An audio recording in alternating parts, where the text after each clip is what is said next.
দ্বিতীয় আয়াতের তাফসীরটা আজকে আমি শুধুমাত্র যুবকদের জন্য বলবো, যারা ইয়াং জেনারেশন, যাদের বয়স এখনো 30 বছর হয় নাই, এই যুবকরা কান খাড়া করো। স্পেসিফিক এই আয়াতটা তোমাদের জন্য। তৃতীয় আয়াতে আবার কমন যাব, ভালো করে বোঝো। শুনতেছ? যুবকদের এখন নিয়ম হচ্ছে, যুবকরা যত যুবক আছে সবাই এখন ব্র্যান্ড পছন্দ করে। ব্র্যান্ড ব্র্যান্ড বোঝেন? দোস্ত, তোর পায়ের জুতাটা তো খুব সুন্দর। ওরে বাবা, তুই মনে করছিস এই জুতা আমি ফুটপাত থেকে কিনছি? এটা হচ্ছে অ্যাপেক্সের জুতা, ঠিক কিনা? ব্র্যান্ডের দাম আছে। এটা বাটার জুতা, এটা হচ্ছে লোটোর জুতা। জুতা ভালো না হয়ে পারে নাকি? কই দোস্ত আসো তো একটু সবাই সেলফি তুলি। ই করো সবাই করে সেলফি তুলছে। কারটা সুন্দর দেখে তোরটা এত সুন্দর, আমারটা কালো আসলো কেন? সাথে সাথে ফুলে গেছে। বলে সুন্দর আসবে না মানে? তুই কি মনে করছিস আমার মোবাইল কি চাইনা নাকি? আমারটা আইফোন 7, সেলফি সুন্দর না হয়ে পারে নাকি? কথা বলো। ব্র্যান্ড পছন্দ করে, সব কিছুতে ব্র্যান্ড। শুধু যুবক না, হুজুররাও পছন্দ করে। মসজিদের ইমাম সাহেব মসজিদ থেকে বাড়াইছে, হুজুর আপনার গায়ের আতরটা তো খুব সুগন্ধ। হুজুর ফর্মে এসে গেছে, মনে করছো এটা লোকাল দোকান থেকে। আমার ভিআইপি মুসল্লি আল হারামাইন কোম্পানির আতর আবুধাবি থেকে এনে দিছে। কথা বলে। ব্র্যান্ড পছন্দ করে যুবকদের। ব্র্যান্ড আর ব্র্যান্ড। কোন কোম্পানির গাড়ি চালাও? কয় সবাই তো টয়োটা চালায়, টাটা চালায়, আমি বিএমডব্লিউ চালাই, আমি চালাই হচ্ছে অডি। ভাব আছে একটা, ঠিক কিনা? যেখানেই ব্র্যান্ড সেখানেই ভ্যালু, সেখানেই দাম। কোন কোম্পানির পাঞ্জাবি পরো? বলো ইয়োলো শার্ট পরি, আরঙের পাঞ্জাবি পরি, আরমানির জামা পরি, বলে কিনা? সব মানুষ ব্র্যান্ড পছন্দ করে। ব্র্যান্ডের একটা ভ্যালু আছে। ইভেন তো ঘড়ি পর্যন্ত মানুষ ব্র্যান্ডের ঘড়ি পরে, রেডো কোম্পানির ঘড়ি পরে, সবচেয়ে দামি দামি ঘড়ি পরে, সিকো 5 পরে। ব্র্যান্ডের একটা ভ্যালু আছে। আল্লাহ রাব্বুল আমিন বলছেন, ও দুনিয়ার মানুষ, প্রথম আয়াতে কারিমার মধ্যে আমি তোদের কাছে জিজ্ঞাসা করলাম, তোরা কি বলার মতো কিছু ছিলি নাকি? তোরা সবাই সাক্ষ্য দিয়েছিস, তোদের বাপ সাক্ষ্য দিয়েছে। না আল্লাহ, আমরা বলার মতো কিছুই ছিলাম না। আল্লাহ বলছেন, এবার আয় তো দ্বিতীয় আয়াতের মধ্যে তোদেরকে একটু জানাই, কিছুই তো ছিলি না। কোন ব্র্যান্ড দিয়ে তোদেরকে বানানো হলো? তোদের ব্র্যান্ডের নাম কি? ব্র্যান্ডের ভ্যালু কত? কত দামি প্রোডাক্ট দিয়ে তোদেরকে আমি আল্লাহ সৃষ্টি করলাম। আল্লাহ আয়াতে কারিমা অবতীর্ণ করলেন, ইন্না খলাকনাল ইনসানা মিন নুতফাতিন আমশাজ।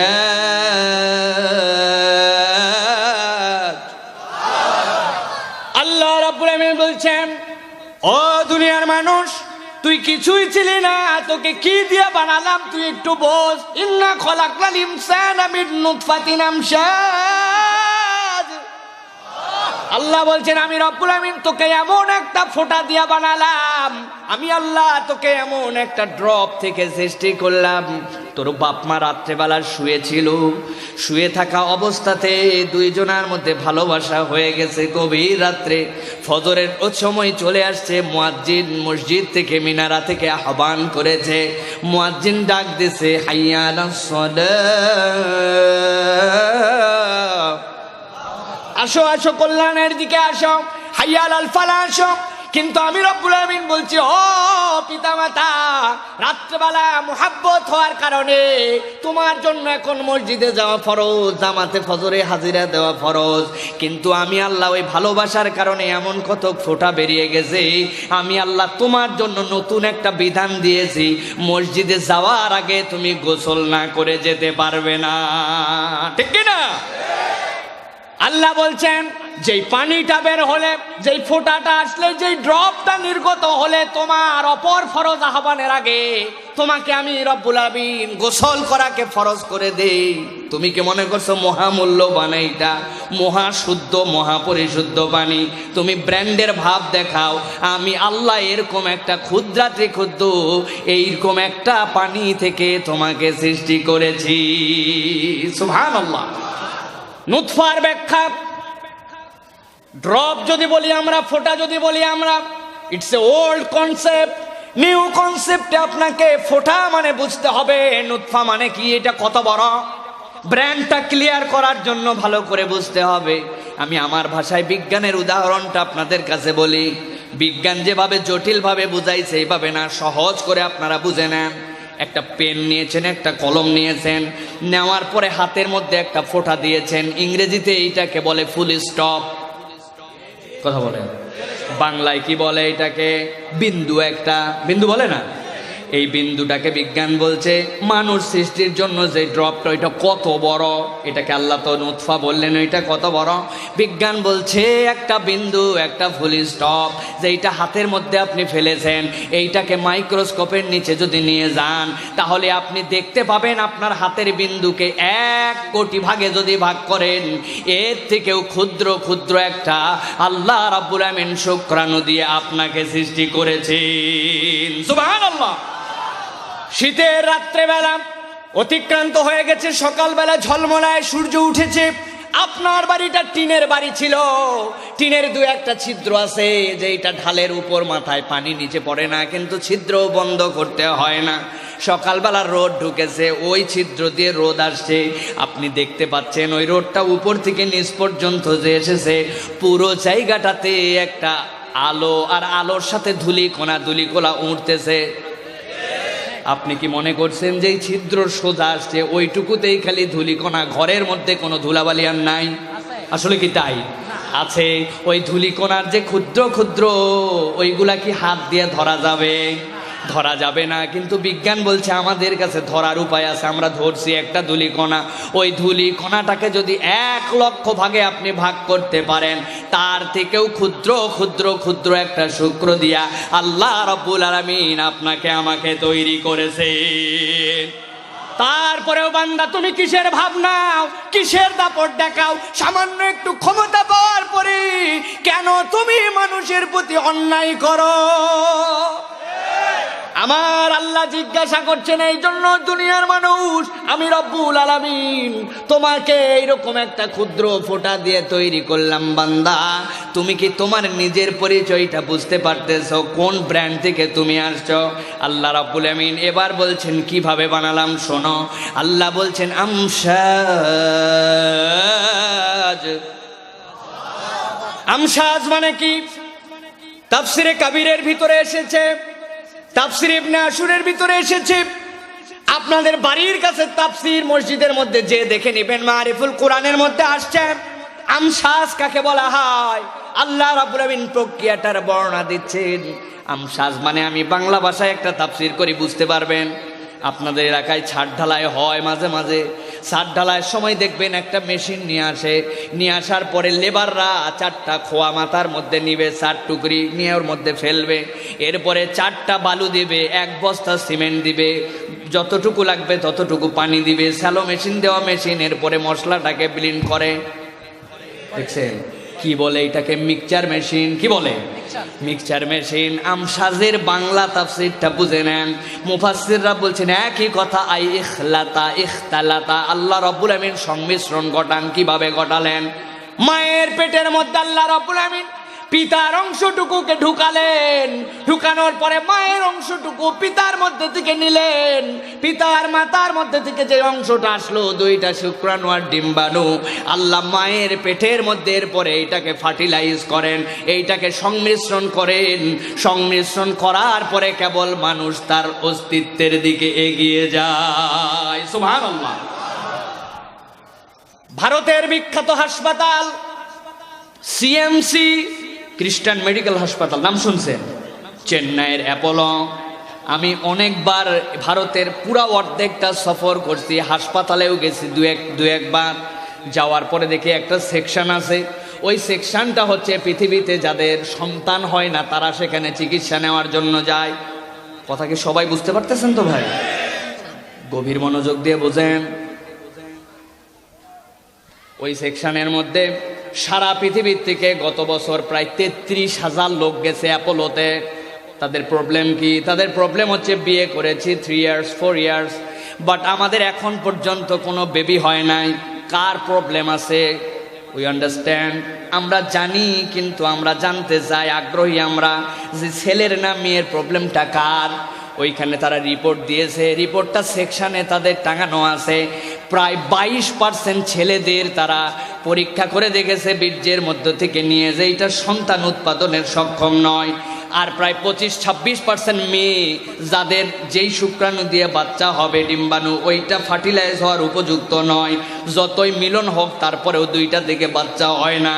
25% ছেলের প্রবলেম, 25% মেয়ের প্রবলেম। পরীক্ষা করতে গিয়েছিল 100 জন, লেখা আছে ওই জায়গায় 50% এই প্রবলেম আর 50% তাদের কি সমস্যা।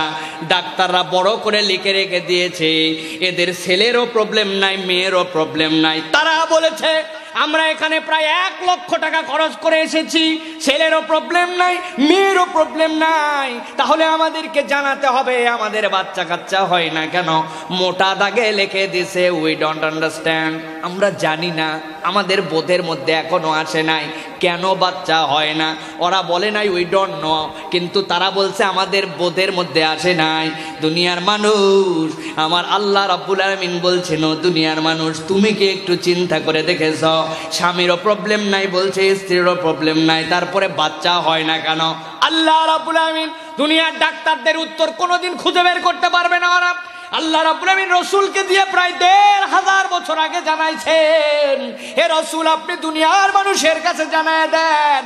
বুখারীর হাদিসের মধ্যে আছে কিতাবুল হায়েজের মধ্যে আল্লাহর নবীর প্রতি আল্লাহ রাব্বুল আলামিন ওহী করেছেন। আল্লাহর নবী জানিয়েছেন দুনিয়ার মানুষ শোনো, যখন তোমার বাবা মা যখন মিলিত হয়েছে, পিতার ফোঁটাটা যখন স্ত্রীর মধ্যে প্রবেশ করেছে, তুমি কি মনে করছো এই ফোঁটার দুইটার কার্যকারিতা থাকলেই সেখানে যে বাচ্চা হয়ে যাবে? জি না, আমি আল্লাহ রাব্বুল আমিন ওই বাবা মার ওই শুক্রাণু ডিম্বাণু মিলন হওয়ার আগেই আমি আল্লাহ মায়ের পেটের মধ্যে একটা ফেরেশতাকে পাঠিয়ে দেই।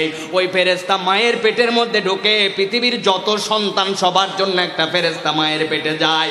যাওয়ার পরে আল্লাহর কাছে জিজ্ঞাসা করে আল্লাহ নুতফা তো পাইলাম পিতা মাতার, এখন তুমি যদি হুকুম দাও তাহলে মানুষ বানানোর প্রক্রিয়ায় যাব। আমার আল্লাহ যদি বলেন বানা, তাহলেই কেবল দুনিয়াতে মানুষ হওয়া সম্ভব।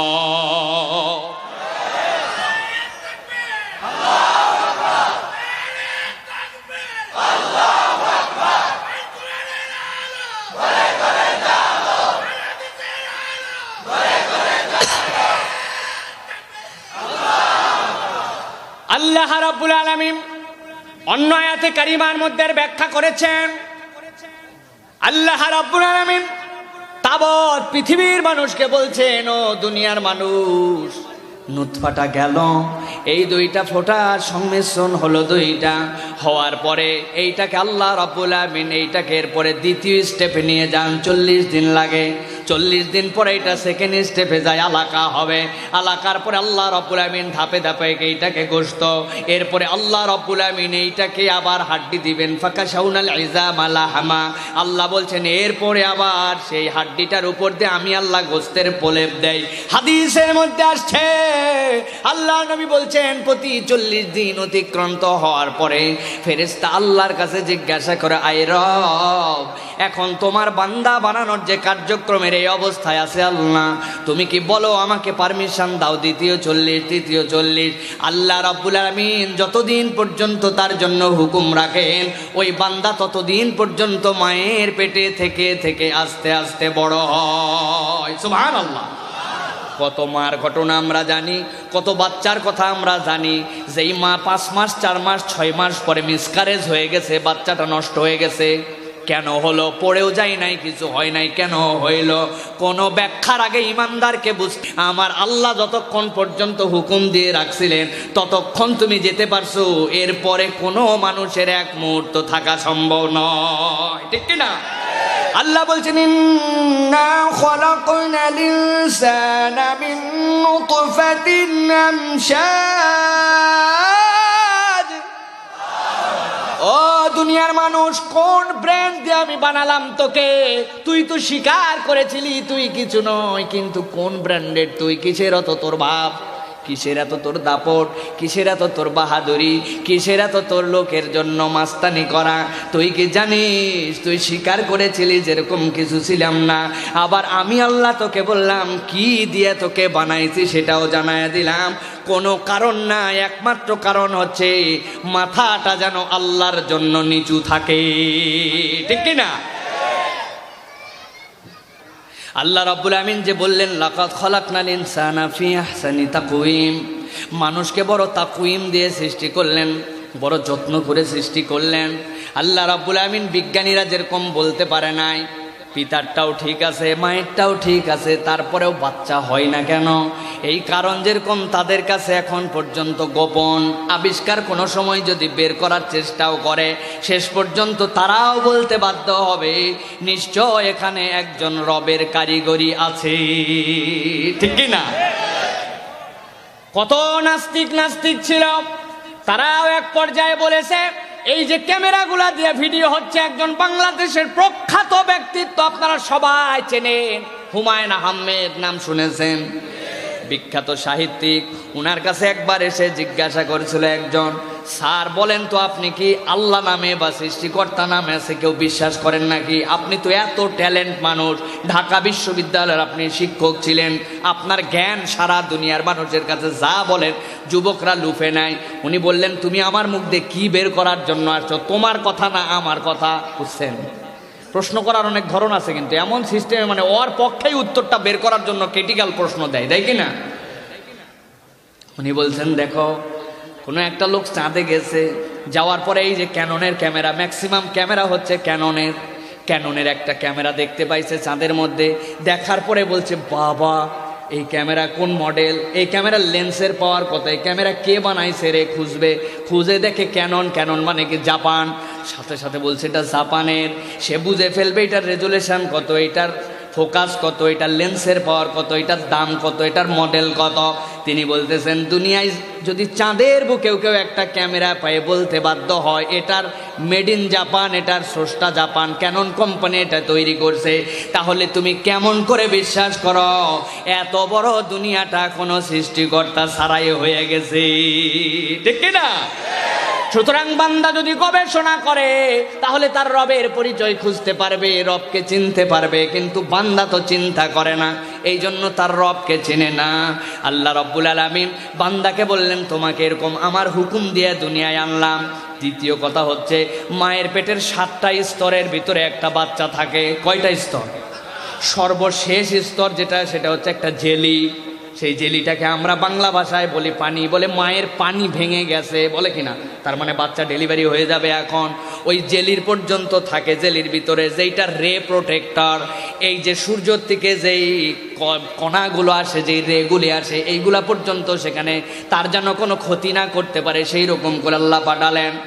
আপনাদের কাছে যুবকদের কাছে প্রশ্ন করি, এই মাঠটা কালকে ফাঁকা হয়ে যাবে, এই মাঠের মধ্যে কোনো একটা যদি ইটা পড়ে থাকে, ইট একটা পড়ে আছে, সবুজ সুন্দর শ্যামল মাঠের মধ্যে একটা ইট 7 দিন পড়ে আছে, সূর্য উঠছে, এরপরে 7 দিন পরে কোনো একটা ছেলে যদি ওই ইটটা জায়গার থেকে তোলে, চিৎকার করে বলেন তো ওই ইটাটা তোলার পরে ওই সবুজ যেই ঘাস পুরা মাঠের তার থেকেও বেশি সবুজ গ্রিন হয়ে থাকবে ইটের নিচে? কথা বুঝতেছেন? তার মানে বোঝা যাচ্ছে ওই জায়গাটাকে সবুজ হবে না, সাদা সাদা হয়ে যাবে। তাহলে যে এই মানুষকে এতগুলা প্রোটেক্টরের মধ্যে আল্লাহ রাব্বুল আমিন বানাচ্ছেন, কি নিপুণ করে আল্লাহ কেমন করে বানাচ্ছেন সেখানে বিজ্ঞান আজ পর্যন্ত চিন্তা করছে আর ভাবছে আর পর্যায়গুলা জানাচ্ছে, কিন্তু পর্যায়গুলা কেমন করে ঘটছে এর ব্যাখ্যা কিয়ামত পর্যন্ত কেউ দিতে পারবে না। সুবহানাল্লাহ। ইমাম গাজ্জালী রাহমাতুল্লাহি আলাইহি আল কুদরাতু ফি খালকিল্লাহ এই গ্রন্থের মধ্যে বলছেন দুনিয়ার মানুষ তুমি যদি তোমার মাথাটা নিয়ে শুধু ভাবো, মাথা, এই মাথার নাম আমরা দিছি কি, মাথাটা আপনারা কি বলেন এলাকায়, যেগুলো মরা মানুষের মাথাটা কি খুলি বলেন না আপনারা? খুলি। মাথার খুলি নিয়ে যদি ভাবো আর চিন্তা করো তুমি বিস্মিত হয়ে যাবে। মাথার খুলিটা আপনার কি ধারণা বেলের মতো নাকি? বেলের কোনো জয়েন্ট টয়েন্ট কিচ্ছু নাই, পাকা বেল একবার গাছ থেকে পড়ছে, ঢপ করে পড়া শেষ, ফাটা শেষ, ভিতরের সব বাড়ানো শেষ, ঠিক কিনা? আল্লাহ রাব্বুল আলামিন আপনার আমার মাথাটা এই প্রক্রিয়ায় তৈরি করেন নাই। আল্লাহ রাব্বুল আলামিন 54টা ছোট ছোট আলাদা হাড্ডিকে অসীম এক তন্তুর মাধ্যমে সেলাই করে দিয়া আল্লাহ রাব্বুল আলামিন বান্দার মাথাকে তৈরি করেছে। সুবহানাল্লাহ বলবেন না? 54টা হাড্ডি আলাদা আলাদা করা আছে, আলাদা করার পরে আল্লাহ রাব্বুল আমিন আপনার আমার মাথাকে বানালেন, কি অসীম কুদরত দিয়ে বানালেন। আমার মেয়েটা যখন প্রথম হয়, প্রথম মেয়ে, আমার মা দেখছি দৌড়ায় আসছে, মাটির মধ্যে শোয়াতে দিবে না, পুরাতন একটা শাড়ি তার নিয়ে আসছে, নিয়ে সেরকম বিড়া বানাইছে, বিড়া বানায় বলছে এর মধ্যে শোয়াতে হবে। আমি বললাম মা যত টাকা লাগুক আর যাই লাগুক, যেখান থেকে হোক আমি দামি বালিশ নিয়ে আসবো, এগুলো পুরাতন বিড়া মিরার মধ্যে শোয়াতে দিব না। মা বলতেছে বোকা ছেলের মতো কথা বলিস না বাপ, বাচ্চার মাথা যদি গোল করতে হয় তাইলে বিড়ার মধ্যে শোয়ানো লাগবে, লাগে কিনা, আছে কিনা? তাহলে মাথার হাড্ডিটা যদি এক হাড্ডি দিয়ে হইতো, আপনার মাথা আবার কেমনে গোল হইতো? ওটা যেমনে হয়ে আসছে অমনেই তো থাকতো, ঠিক কিনা? 7 দিন পরে দেখি আমার মা আরো এক ধাপ আগাইছে, উনি বিরাটিরা বাদ দিয়ে এখন নিয়ে আসছে সরিষার বালিশ। দেখছেন আপনারা, সরিষা দিয়া বালিশ, কি ব্যাপার মা? বলে মেয়ে বাচ্চা মাথা সুন্দর না হলে দেখতে ভালো লাগবে না, এই জন্য সরিষার মধ্যে শোয়ানো লাগবে। আপনার আমার আল্লাহ 54 খান হাড্ডি দিল মাথার জোড়াতে, বান্দার মাথাটা যেন সুন্দর শেপে হয়। আর আমার বান্দা যদি দুনিয়ার বুকে কোথাও ধাক্কা খায়, বাড়ি খায়, বেলের মতো পুরা ফেটে চৌচির যেন না হয়ে যায়। আমার বান্দার যেখানে আঘাত পাবে সেইটুকু ফাটতে পারে, সেলাই করে দিলে সেইটুকু আবার ঠিক হয়ে যাবে। আমার বান্দার মাথার মধ্যে সেন্ট্রাল কমান্ডিং পজিশন, ওইটা যদি আউলায়া যায়, নষ্ট হয়ে যায়, আমার বান্দার জন্য জীবন জীবিকা নির্বাহ করা কঠিন হয়ে যাবে। এই জন্য আমার আল্লাহ অসীম কুদরতে আপনার আমার মাথাখানা তৈরি করেছেন। আল্লাহ বলছেন লাকাদ খালাকনাল ইনসানা ফি আহসানি তাকওয়িম। ও দুনিয়ার মানুষ, তোকে আমি তাকুইম দিয়ে তৈরি করেছি, তোর এই ব্রেনটার মধ্যে আমি অসাধারণ সামঞ্জস্যশীল করে তুলেছি। একে একে যদি বলতে থাকা হয় তাকুইমের ব্যাখ্যা, মানুষের ঈমান বাড়বে আর সময় সংক্ষেপ হয়ে যাবে। এই জন্য প্রিয় ভাইয়েরা, আল্লাহ রাব্বুল আমিন যে আপনাকে আমাকে তৈরি করলেন, আল্লাহ রাব্বুল আমিন আপনাকে আমাকে যে অসীম নিয়ামত দিলেন, আল্লাহ প্রথমে এই জন্য বলছেন বান্দা বুঝ, আগে বুঝ। আমি কেন প্রশ্ন দিয়ে শুরু করলাম? বান্দা তুই স্বীকার করেছিস তুই কিছু ছিলি না, আমি আল্লাহ কোন ব্র্যান্ড দিয়ে তোকে বানালাম সেটাও তোকে জানায় দিলাম। এর দ্বারাও প্রমাণ হলো ভ্যালুয়েবল তেমন কিছু দিয়ে আমি আল্লাহ তোকে সৃষ্টি করি না, ঠিক কিনা? এটা বাইনা সুলবি ওয়া তারাইব, কোরআনের মধ্যে আল্লাহ ব্যাখ্যা করছেন। কোত্থেকে আসছে?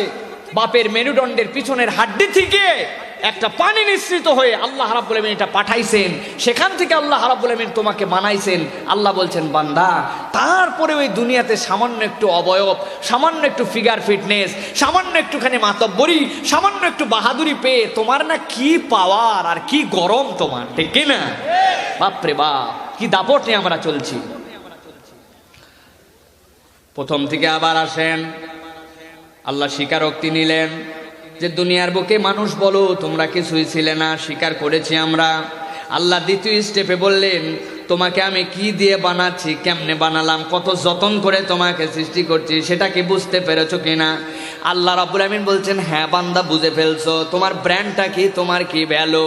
এবার আমার আল্লাহ রাব্বুল আমিন তাবৎ পৃথিবীর মানুষের কাছে আয়াতের বাকি অংশে বলছেন আমি আল্লাহ তোমার স্বীকারোক্তি সবগুলা নিলাম, কি দিয়ে সৃষ্টি করছি তাও জানালাম। আল্লাহ রাব্বুল আমিন বলছেন ও দুনিয়ার মানুষ, আমি আল্লাহ রাব্বুল আমিন ভিন্ন কোনো কারণে তোমাকে সৃষ্টি করি নাই, তোমাকে আজব স্মার্ট হওয়ার জন্য বানাই নাই। তুমি আজব পদ্ধতিতে দুনিয়ায় চলবে, তোমার মন গড়া স্টাইলে তোমার লাইফ লিড করবে, এই জন্য বানাই নাই। তোমার মন চাইছে তুমি চুলের অর্ধেক কাইটে ফেলাই দিছো, মধ্যে দিয়ে একটা টান দিছো, দিয়ে শিয়ালের মতো একদিকে চুল বানাবে, আল্লাহ এই জন্য বানাইছে। হ্যাঁ মনে তো হয় আমাদের তিতা আসার কুমিল্লার যুবকদেরকে দেখলে, এরা তো বিদেশি পয়সায় চলে বেশিরভাগ, বাপরা কষ্ট করে, চাচা কষ্ট করে, ফুপা কষ্ট করে, উনি এই জায়গায় ভাব মারে, নতুন প্যান্ট কিনে নিয়ে এসে বেলেট দিয়ে সিরে ভাব নেয়, আছে কিনা? আল্লাহ মানে এই জন্য বানাইছে, কি কন শিবপাঞ্জির মতো চুল দিছে। আরে আল্লাহ দাড়ির অর্ধেক কাটছে অর্ধেক রাখছে, কি স্টাইল, কুত্তাও দেখে লজ্জা পায়। আছে না, আছে না, এরকম আছে না? আল্লাহকে এই জন্য বানাইছেন নাকি? দেখি আমরা ঠিক ঠিক বললে হবে না, হুজুর এইগুলো কথা বললে তো রাগ করবেন আপনারা। আমার বাপের টাকা দিয়ে আমি চলি, তোমার কি, ঠিক না? ওরে বাপ, থাইল্যান্ডে একজন ঘোরাফেরা করতেছে, প্যান্টের এই জায়গায় এই নাই, এইগুলো দেখি নাই। আমি বললাম মনে গরিব মানুষ, কিছু টাকা পয়সা পকেটে আছে, আসো ব্রাদার আমার সাথে একটা চলো মেগা মলে চলো, আমি তোমাকে একটা সুন্দর দেখে প্যান্ট দেই। কই হুজুর আমি বাঙালি ছেলে, মাসে কত কামাই খবর আছে আপনার? আমি বললাম কামাও এত, কিন্তু তুমি ছেঁড়া কাপড় চুপুর পরে করতেছো কেন? দেশে টাকা দেওয়ার পাঠাইতে পাঠাইতে মানে সব শেষ। কয় হুজুর দিস ইজ নিউ স্টাইল। আমি বললাম তুমি যেটা নিউ স্টাইল বানাইছো এটা আজ থেকে 20 বছর আগে আমাদের গাবতলী টু গুলিস্তানের যে হেল্পাররা ছিল এই স্টাইল করার চলতো, ওদের টাকা পয়সা বেশি ছিল না জন্য সেকেন্ড হ্যান্ড পুরাতন প্যান্ট পরতো। আর তুমি এত আধুনিক হয়ে 2018 সালে হেল্পারের মডেলের নাম দিচ্ছ নিউ স্টাইল। কথা বলেন আছে কিনা? আল্লাহ রাব্বুল আমিন বলছেন না বেতালি, ও দুনিয়ার মানুষ আমি তোমাকে তোমার স্টাইলের জন্য পাঠাই নাই, সব বিষয়গুলো আগে বুঝাই দিলাম। তুমি কি ছিলে না ছিলে ভাবতেন না মারতে পারো, কি দিয়া বানাইছি তাও জানালাম, কত যতন করে বানাইছি আমি আল্লাহ, কি কেরামতি আল্লাহর দেখাইছি সেটাও জানালাম। এখন সেই আল্লাহ বলছে আমি তোমাকে এমনি এমনি বানাই নাই, না বেতালি আমি আল্লাহ তোমাকে পরীক্ষা করার জন্য পাঠাইছি। ও তিতাসের ছেলেরা যুবকেরা তোমাদের কাছে জিজ্ঞাসা করি, তোমার আম্মা এইটার পরীক্ষার দিন, ম্যাট্রিক পরীক্ষার দিন তোমার বাপের কষ্ট করে কামাই করে আনা বাড়ির সবচেয়ে মোরগটা জবাই করছে, করার পরে রোস্ট করছে, করার পরে টিফিন ক্যারিয়ার মধ্যে দিছে, আরেকটার মধ্যে পোলাও রান্না করে দিয়েছে, আরেকটাই দামি তরকারি দিছে, দিয়া বলছে বাবা আধা ঘন্টা পরীক্ষা দেওয়ার পরে তুমি পরীক্ষার হলে এগুলা খাইয়া নিও। আপনিও টিফিন ক্যারিয়ার নিয়ে চলে গেছেন পরীক্ষার হলে। বলেন তো পরীক্ষার হলে টিফিন ক্যারিয়ার এলাও? এলাকায় মনে দিতে দেয়? কথা কন না যায়? টিফিন ক্যারিয়ার ঢুকতে দিবে? চুরি করে টিফিন ক্যারিয়ার হয়তো ঢুকাইছেন, আধা ঘন্টা পরীক্ষা শেষ, আপনি খাতাপত্র একদিকে রাখে এখন ধুমসে খাওয়া দাওয়া। স্যারেক ডাক দিয়েছেন আসেন, আপনিও শরীক হন। কি স্যার খাবে? স্যার ঠাটা এক থাপ্পড় দিয়ে বলবে তোর টিফিন ক্যারিয়ার সহ এক্সপেল। কি কন ঠিক কিনা প্রিয় ভাইয়েরা? তার মানে পরীক্ষার হলের একটা রুল আছে, আছে কিনা? স্যারকে যাই বলছে স্যার শোনেন আপনিও এলাকার আমিও এলাকার, আমার দোস্ত এলাকার, ছোটোর থেকে 10 বছর টানা পড়ছি, পাশাপাশি দুইজন রেজিস্ট্রেশনের সময় ফর্ম পূরণ করছি যেন আমরা পাশাপাশি বসতে পারি। স্যার কোনো কথা বলবেন না, এই দোস্ত আমার জানের দোস্ত, আপনার সিস্টেমে পরীক্ষা দিব, খালি একটুখানি উল্টাবো। কি উল্টাবি বাবা? বলে আমার পরে ও পিছনে বসার কথা, আমরা বেঞ্চটা ঘুরাই দুইজন একটু সামনাসামনি। দিবে তো? দিবে না কেন? কি হয়েছে? একই জায়গায় একই পরীক্ষা দিব, একই জায়গায় দোস্ত আপনি এলাকার, স্যার দিবেন না মানে কে? বলে এক ঠাটায় থাপ্পড় দিয়ে একবারে হাইকোর্ট দেখাবো বেটা, যা পরীক্ষা ঠিক মতো দিতে চলে যে সিস্টেমে ওই সিস্টেম। কথা যদি বেরি বেরি করি তাইলে তো ওইটারে দিব সামনে আর তরে দিব একবারে পেছনে। কথা বলেন? তার মানে বোঝা যায় দুনিয়ার সামান্য একটু পরীক্ষা যেটা আপনার আমারই বানানো সিস্টেমে, আপনার আমারই পদ্ধতিতে উৎপাদিত, সেই জায়গাতে হলের মধ্যে যাওয়ার পরেও আপনি আমি উল্টা পাল্টা করতে পারি না। উল্টা পাল্টা করলে পরীক্ষা দেওয়া যাবে না।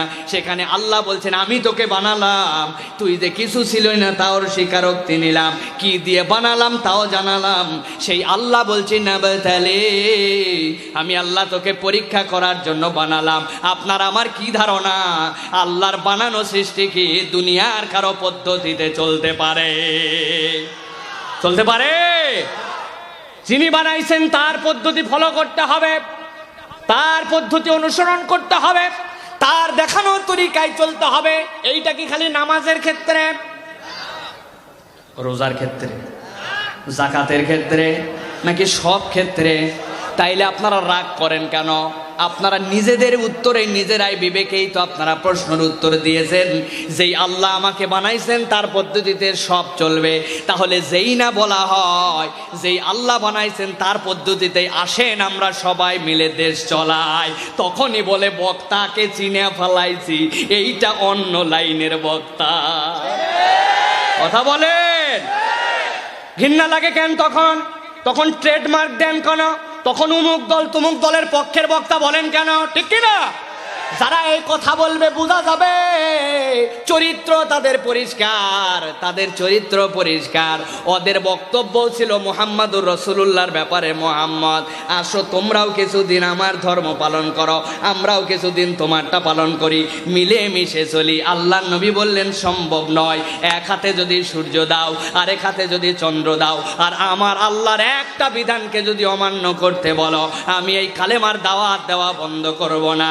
যারা এখনো বলে আমরা গোলমিল হয়ে মিশমিশ হয়ে সবাই মিলে আমাদের জগা খিচুড়ি পদ্ধতিতেই আমাদের দিন ইসলাম সহ সব চলাবো, বুঝতে হবে ওদের রক্ত আবু জেহেলের সাথে একটু একটু মিল আছে।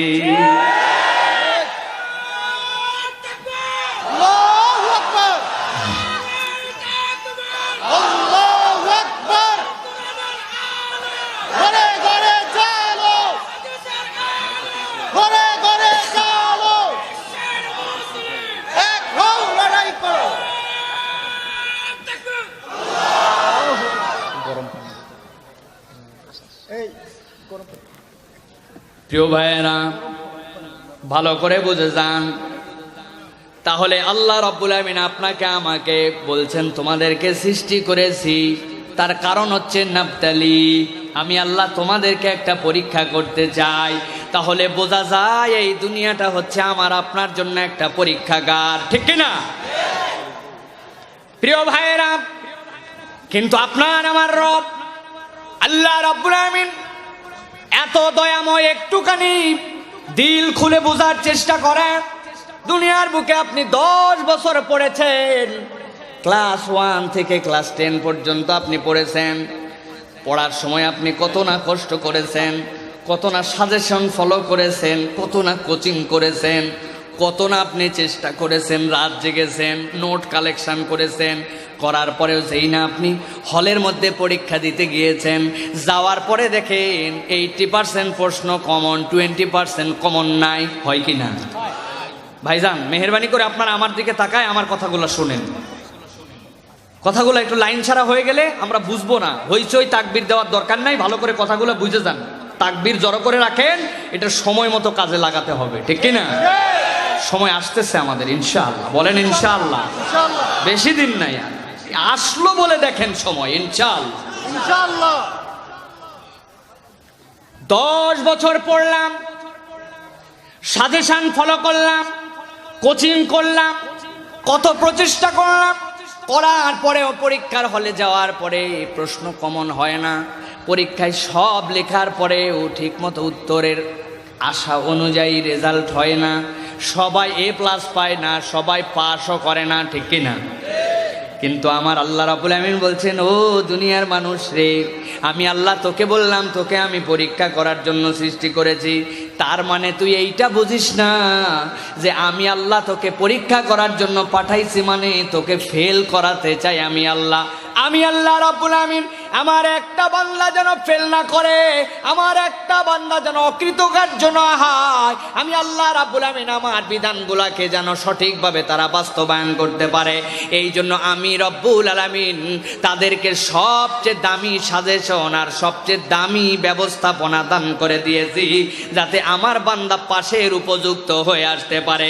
যেই আয়াতে এক অংশে আল্লাহ জানাচ্ছেন তোকে কোন ব্র্যান্ড দিয়ে বানালাম বান্দা বুঝ, কত দামি করে আমি নিজে তৈরি করলাম তুই বোঝ। সেখানে আল্লাহ বলছেন কেন বানালাম সেইটাও জেনে নে।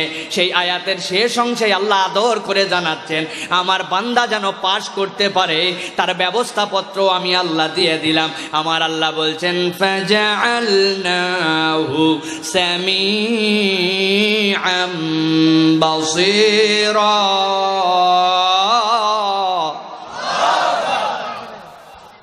আল্লাহ রাব্বুল আমিন বলছেন, ও দুনিয়ার মানুষ, আমি আল্লাহ রাব্বুল আমিন তো তোকে ফেল করার জন্য বানাই নাই, তুই অকৃতকার্য হ সেই জন্য আমি আল্লাহ তোকে সৃষ্টি করি নাই। আমি আল্লাহ চাই তুই পাস কর। এই জন্য আল্লাহ বলছেন আমি তোকে 2টা বড় দামি নিয়ামত দিলাম। সামিআম বাসীরা যদি একটা ফেজ হয়, পুরাটা মিলে যদি একটা শব্দ হয়, তখন এর অর্থ হবে, মুফাসসিররা বলছেন আমি আল্লাহ বান্দার জন্য সবচেয়ে দামি নিয়ামত দিয়েছি। আমি আল্লাহ আমার বান্দাকে জন্মসূত্রে একটা কমন সেন্স দান করেছি। সুবহানাল্লাহ বলে। পিতাকে সম্মান করো, ওজন দেওয়ার সময় কম বেশি করো না, মিথ্যা কথা বলো না, ছোটদেরকে শাসায়ও না, মেরো না, কারো সম্পদ গ্রাস করে খেও না। বলেন তো আপনাদের আকল যদি থাকে, যেই বিধান 6টার নাম বললাম, এইগুলা বোঝার জন্য কি আমাদেরকে দুনিয়ার বুকে কোরআন হাদিস পড়া লাগবে? কথা বলেন, লাগবে? লাগবে না। কমন সেন্সই বলে তুমি ওজনের মধ্যে ফাঁকি দিও না, এটা অন্যায়, ঠিক না? কমন সেন্সের দাম আর একটা উদাহরণ দেয়। একটা ছেলে বাড়িতে কাঁদতে কাঁদতে আসছে, আব্বা আমি আর স্কুলে যাব না।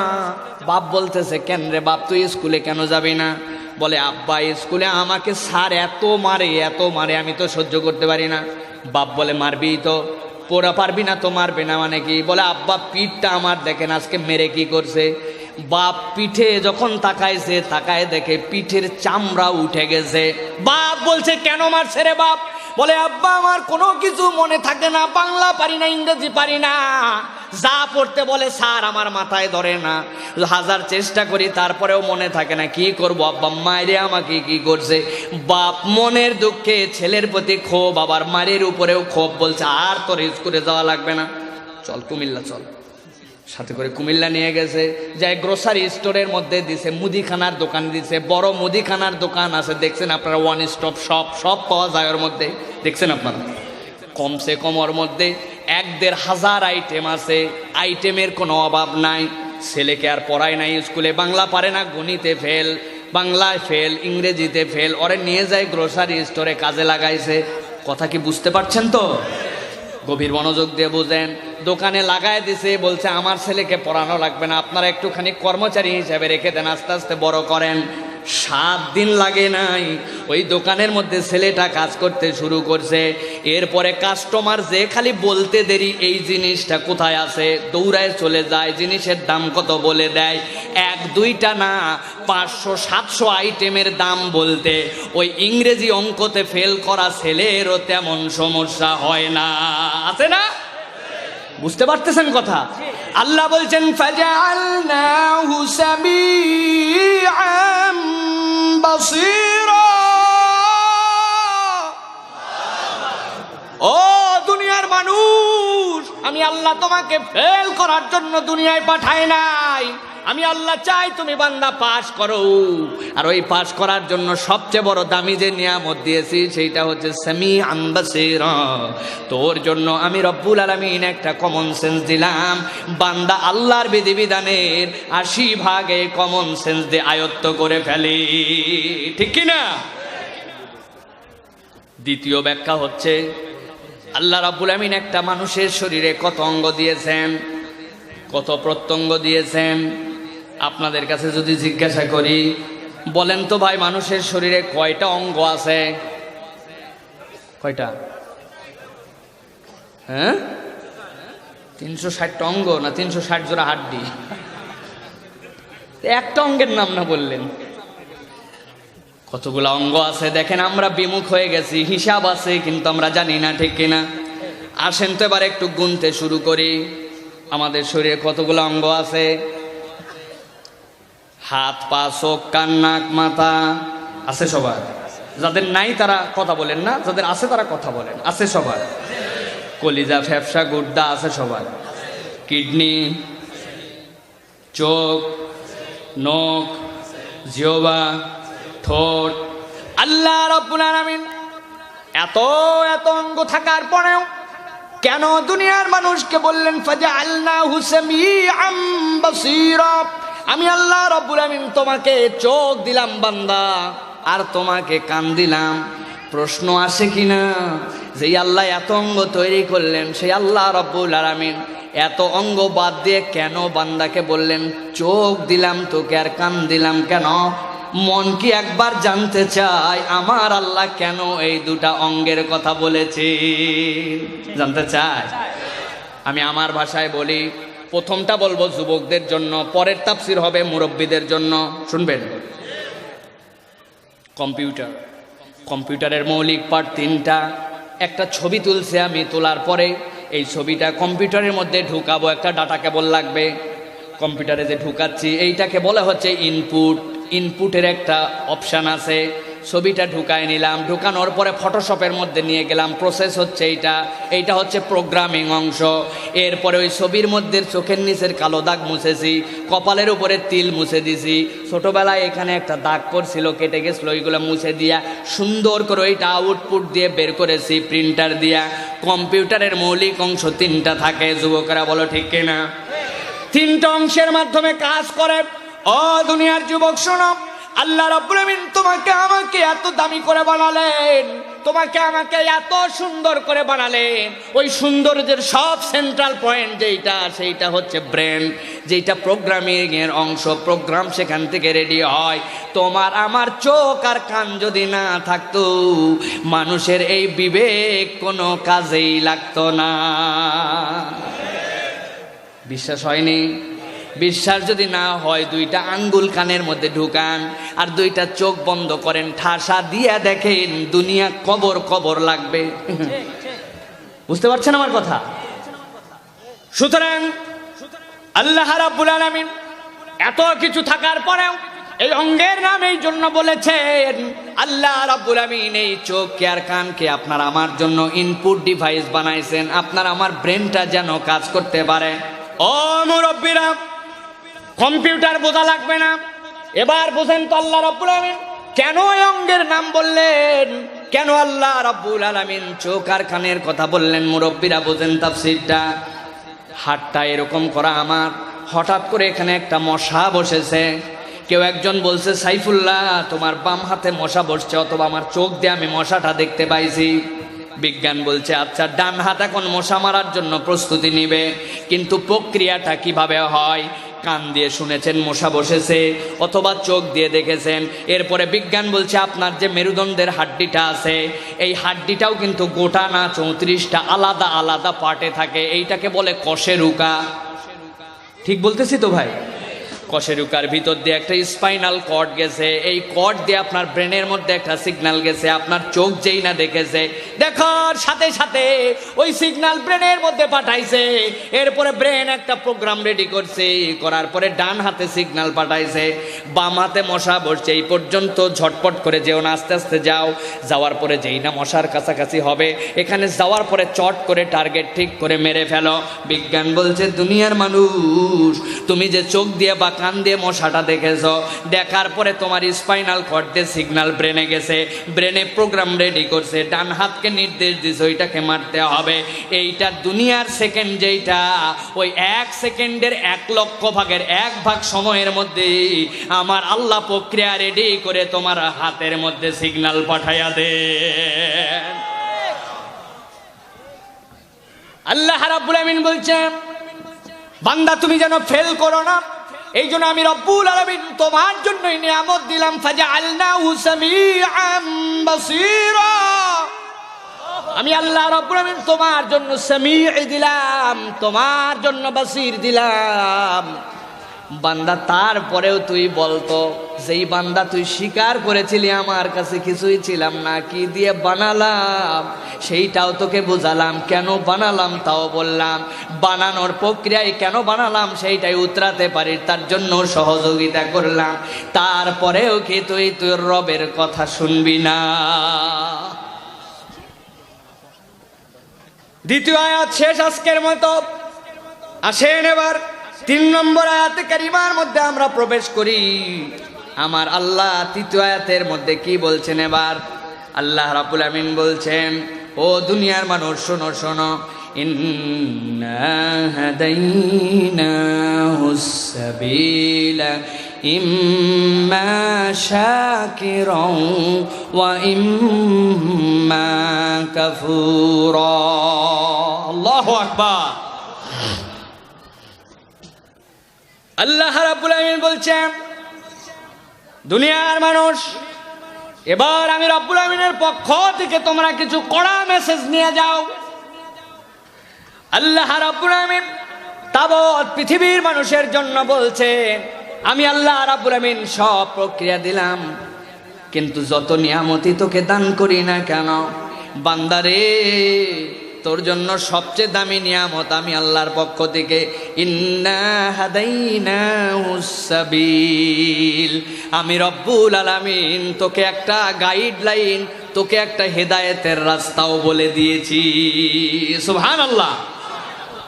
ইন্না হাদাইনাহুস সাবিল, ব্যাখ্যা কি ইন্না হাদাইনাহুস সাবিলের? তাফসীর ইবনে আশুর থেকে শুনেন, আপনাদের জন্য বলছি। আল্লাহ রাব্বুল আলামিন বলছেন ইন্না হাদাইনাহুস সাবিল, এর মানে বান্দা আমি আল্লাহ তোকে কেবলমাত্রই ন্যাচারাল বুদ্ধি দিয়েই ছেড়ে দেই নাই, আমি রব্বুল আমিন তোর জন্য একটা পথ দেখাইছি, যেই পথটা দেখে দেখে তুই জান্নাতে চলতে পারিস, ওই পথের জন্য একটা গাইড বুক দিয়েছি, তার নাম হচ্ছে আল কুরআন। সুবহানাল্লাহ। আমি আল্লাহ তোর জন্য একটা সাবিল দেখায় দিলাম, সাবিলটা হচ্ছে এখানে কোরআন।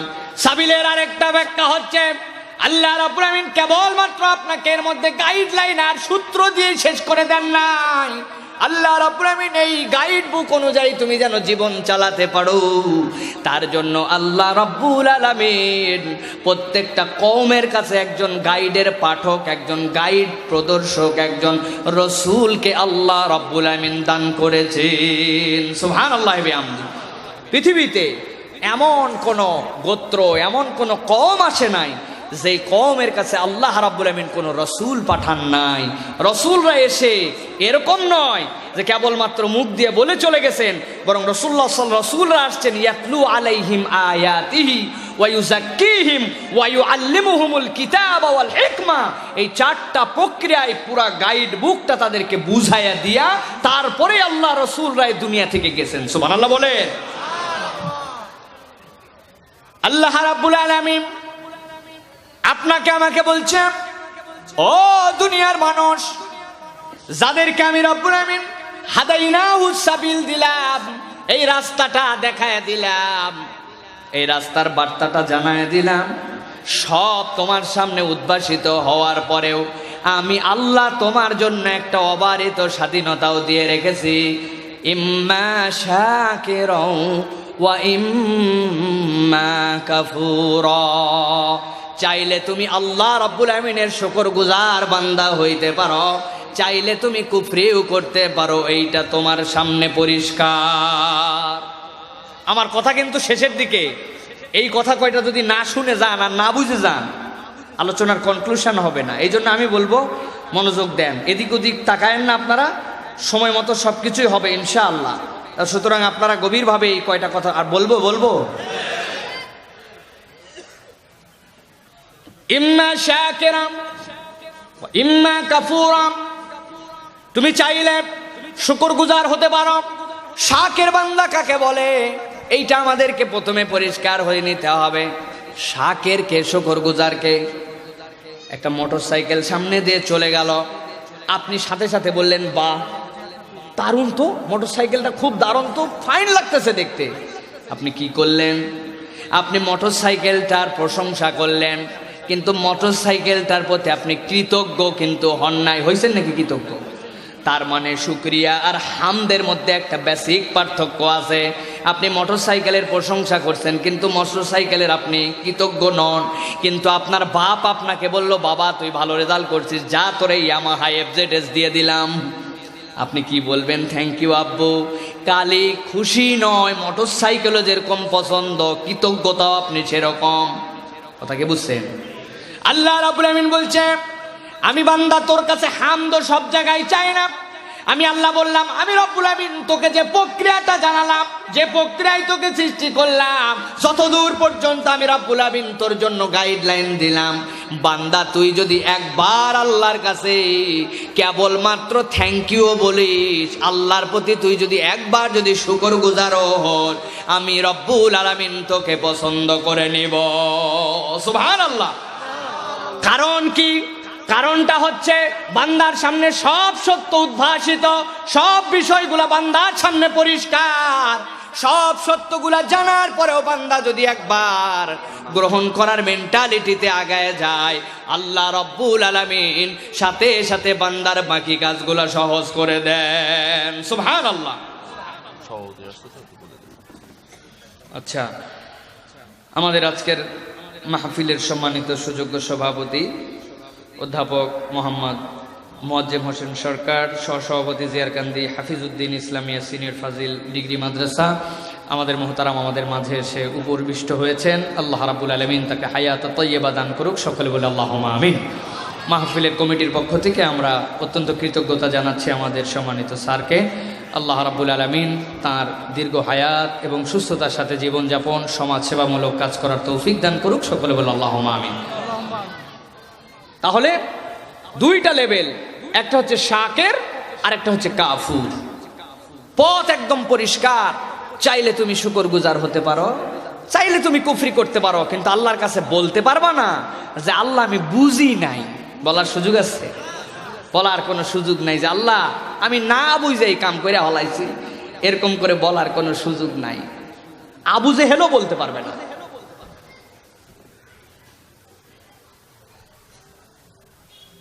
আবু জেহেল মদিনা থেকে ডাক দিছে কাব বিন আশরাফকে। মক্কার ত্রাস, মক্কার ওই সময়ের সবচেয়ে বড় পাওয়ারফুল লিডার আবু জেহেল 4টা ইস্যু নিয়ে আগামী মঙ্গলবার বিরাট বড় একটা মিটিং।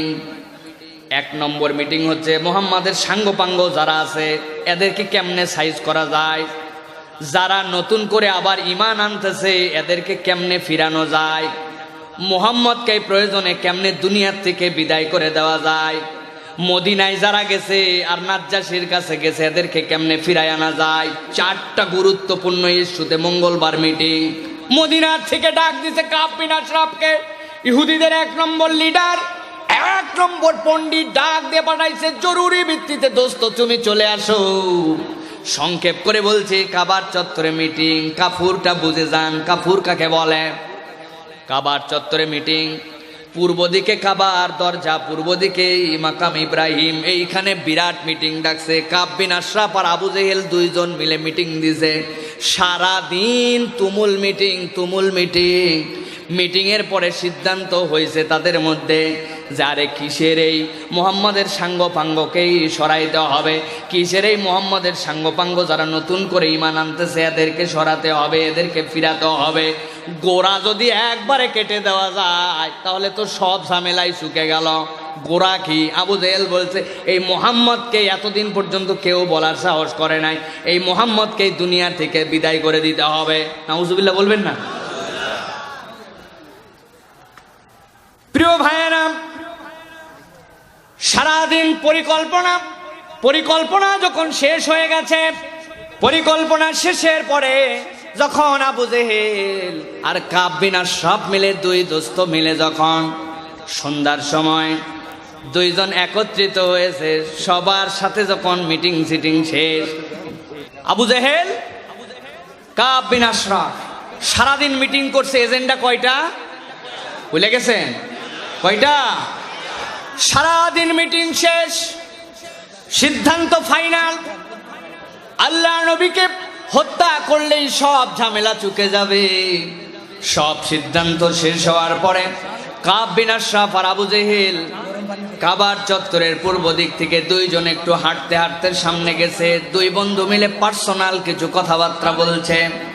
হঠাৎ করে আবু জেহেল কাব বিন আশরাফের কাছে জিজ্ঞাসা করছে, হাদিসের পরিভাষা আপনাদের কাছে বলছি, কাব সারাদিন তো আমরা আলোচনা করলাম কেমনে মুহাম্মাদের সাঙ্গপাঙ্গদেরকে শায়েস্তা করা যায়, নতুন যারা ঈমান আনছে তাদেরকে কেমনে ফিরানো যায়, প্রয়োজনে মুহাম্মাদুর রাসূলুল্লাহকে হত্যা কেমনে করা যায়, ওই আবিসিনিয়ায় যারা গেছে আর মদিনায় যারা গেছে তাদেরকে কেমনে ফিরায় আনা যায়। এই তো ছিল আম মানুষের মাজলিসে। কিন্তু কাব, তোমার কাছে আমার একটা প্রশ্ন, একটু উত্তর দিবে নাকি? কি প্রশ্ন বলো তো? মা রায়ুকা বি মুহাম্মাদিন সাল্লাল্লাহু আলাইহি ওয়াসাল্লাম। ও কাব, এতক্ষণ যা বললাম তা বললাম, কিন্তু বলো তো মুহাম্মাদের ব্যাপারে তোমার ধারণা কি? তুমি তো বড় বিচক্ষণ, তুমি তো তাওরাতের বড় পণ্ডিত। হাদিসের পরিভাষায় বলা হচ্ছে আবু জেহেলের এই কথা জিজ্ঞাসা করতে দেরি কাব বিন আশরাফের উত্তর দিতে দেরি হয় নাই। কাব বিন আশরাফ বলছে ওয়াল্লাহি রব্ব মুসা ওয়া হারুন, আমি মুসার হারুনের রবের কসম করে বলতেছি আবু জেহেল শোনো, তাওরাতের আমার থেকে বড় কোনো পণ্ডিত নেই। আমি তাওরাতের হুবহু বিষয়গুলো সব জানি, এতে আমার কাছে পরিষ্কার ইন্না মুহাম্মাদান সাল্লাল্লাহু আলাইহি ওয়াসাল্লাম লা রাসূলুল্লাহ। আল্লাহু আকবার। কোনো সন্দেহ নাই মুহাম্মদ আল্লাহর রাসূল। এই কথা বলার সাথে সাথে কাব বিন আশরাফ একটু চিন্তার মধ্যে পড়ে গেছে। আইরা আবু জেহেলের কাছে এই কথা বলে দিলাম, মক্কার আম পাবলিকের কাছে আর মদিনাবাসীর কাছে এই খবর যদি দিয়ে দেয় তাইলে তো আমার বিপদ হয়ে যেতে পারে। কাব বিন আশরাফ সাথে সাথে হাত ধরে ফেলেছে আবু জেহেলের। আমার বক্তব্যটা তো আমি তোমার কাছে দিলাম, এখন আবু জেহেল তুমি বলো তো মুহাম্মাদের ব্যাপারে তোমার ধারণা কি? আবু জেহেলকে জিজ্ঞাসা করার সাথে সাথে হাদিসের মধ্যে আসছে আবু জেহেল উল্টা দিক হয়েছিল, ফানসারাফা আবু জাহালিন ইলাল কাবাতিল মুশাররাফা, সাথে সাথে কাবা শরীফের দিকে নিজের মুখকে ঘুরায় নিয়েছে। নেওয়ার পরে সে চিৎকার করে বলতেছে ও কাব শুনে রাখো, শুনে রাখো, দুনিয়ার স্বার্থে এইগুলা সব করি, দুনিয়ার কারণে এইগুলা করি, আমার থেকে ভালো মুহাম্মদকে কেউ চিনে না। আমিও সাক্ষ্য দিচ্ছি আল্লাহি রব্বুল কাবা ইন্না মুহাম্মাদান সাল্লাল্লাহু আলাইহি ওয়াসাল্লাম লা রাসূলুল্লাহ।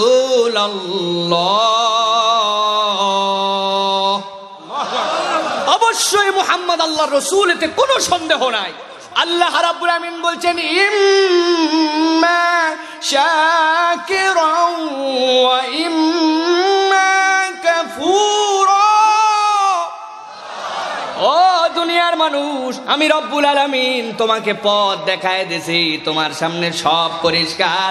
আমি আল্লাহর কাছে এসে বলতে পারবে না আল্লাহ বুঝি নাই, আল্লাহ চিনতাম না, আল্লাহ জানতাম না। ওই আবু জেহেলকে জাহান্নামে দেওয়ার সময় আল্লাহ জিজ্ঞাসা করবেন মুহাম্মদকে চিনতে কিনা, কোরআনের বিধান বুঝতে কিনা, কোরআনের হুকুম জানতে কিনা। সব স্বীকার করার পরে সে বলবে তারপরেও আমি মানি নাই, এই জন্যই তোমাকে জাহান্নামে যেতে হবে। ঠিক কিনা? সুতরাং প্রিয় ভাইয়েরা, কথা শেষ, বিষয় পরিষ্কার যে আমাদের সামনে পথ দুটোই খোলা, উদ্ভাসিত পথ আমাদের কাছে কোরআন আপনার আমার কাছে সব জানায় দিয়েছে।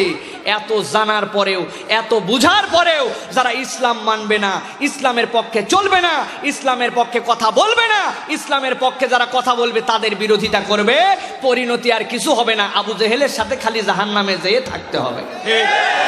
ওয়া মা আলাইনা ইল্লাল বালাগ। আসসালামু আলাইকুম ওয়া রাহমাতুল্লাহি ওয়া বারাকাতুহু। সুবহানাকাল্লাহুম্মা বিহামদিকা আশহাদু আল্লা ইলাহা ইল্লা আনতা আস্তাগফিরুকা ওয়া আতুবু ইলাইক। আসসালামু আলাইকুম ওয়া রাহমাতুল্লাহি ওয়া বারাকাতুহু।